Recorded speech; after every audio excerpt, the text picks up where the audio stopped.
હવે રાજકોટમાં પણ ધાર્મિક સ્થળમાં ગાદી વિવાદ થયો છે।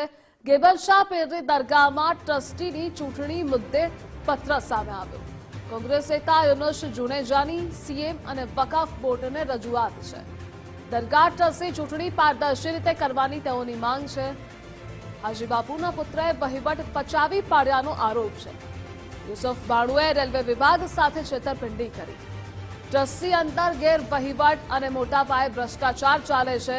32 વર્ષથી છેતરપિંડી કરી ચૂંટણી પ્રક્રિયા કરાય છે। 1992 થી 2019 સુધી હાજી બાપુ દરગાહના ટ્રસ્ટી હતા। દરગાહ એટલે વર્ષો જૂની આ દરગાહ ગણવામાં આવે છે। વર્ષોથી ત્યાં હિન્દુ અને મુસ્લિમ આ બંને સમાજના લોકો જઈ રહ્યા છે, પરંતુ હવે આ દરગાહમાં ગાદીનો વિવાદ છે તે સામે આવ્યો છે। પૂર્વ ટ્રસ્ટી છે, તેઓની સાથે વાત કરશું। આખો શું વિવાદ છે, શું કહેશો, આખો વિવાદ શું છે, અને તમે જે પત્ર લખ્યો છે પત્રમાં શું ઉલ્લેખ કરવામાં આવ્યો છે, અને આ પત્ર કોને કોને લખ્યો છે? જે વિવાદ, જે ગાદીનો વિવાદ, ગાદીનો વિવાદ નથી। પેલા પ્રથમ તો જે મારે જે ટ્રસ્ટમાં જે આ 32 વર્ષથી ચૂંટણીની જે પ્રક્રિયા નથી થઈ, એ પ્રક્રિયા સામે વાંધો છે। કે ગાદીનો એમાં કઈ વાંધો નથી, કે ગાદીમાં સારા વ્યક્તિ, સારા માણસો, સારા ટ્રસ્ટી આવતા હોય એના સામે મેં ઝુંબેશ ઉપાડી છે। 1992 થી જ્યારે હાજી બાબુ જન્મમત તેમાં ટ્રસ્ટ તરીકે જે આવ્યા અને ટ્રસ્ટી તરીકે પ્રમુખ પદ જ્યારે નિભાવતા હતા, ત્યારથી તો અત્યાર સુધી પારદર્શક ક્યાંય ચૂંટણી થઈ જ નથી।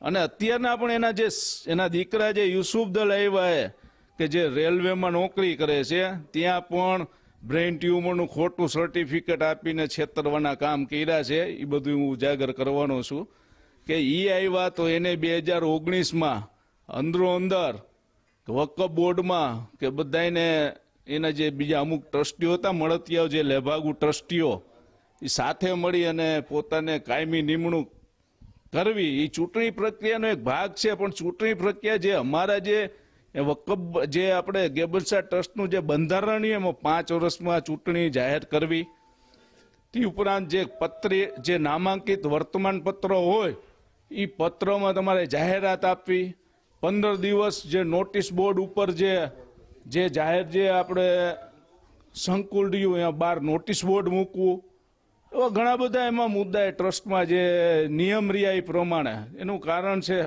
હું એમાં ઊંડો ઉતરો ત્યારે મને ખબર પડી, આ લોકોને મૌખિક રીતે સમજાયા પણ કોઈ જવાબ દેવા રાજી નહોતા। મેં હિસાબનો પણ ગઈ વખતે એ લોકો 2.5 કરોડનો હિસાબ દેખાડ્યો, એમાં ઘણા બધા મુસ્લિમ આગેવાનોએ બધાએ મારી જે વાત હતી અને જે મેં આગેવાની લઈને જે ગેબલ શાહ ટ્રસ્ટ સામે લડત ચાલુ કરી, એમાં ઘણા બધા આગેવાનો આવીને મને કીધું તમારી વાત સાચી છે। એ લોકોને જે યુસુફને એને જે બધા અમુક ટ્રસ્ટી જે લેભાગુ જે અમુક 40 વર્ષથી એમાં ટ્રસ્ટી તરીકે પડ્યા છે, એ લોકો સામે જઈને વાત કરેલી કે ભાઈ આ જે યુનુસભાઈની જે વાત છે એ બરોબર છે, વ્યાજબી વાત છે। અને તમે કહો મારે ઘણીવાર અહીંયા લપે થઈ પણ મને ખોટા ચિતરવામાં આવે એટલે હું સાયલેન્સ નિરાતની વાત કરી, હું પેનના ઉપયોગથી અને જે કાંઈ ઓથોરિટી હોય એને જે બધી રજૂઆતો કરવાની એનાથી કરે।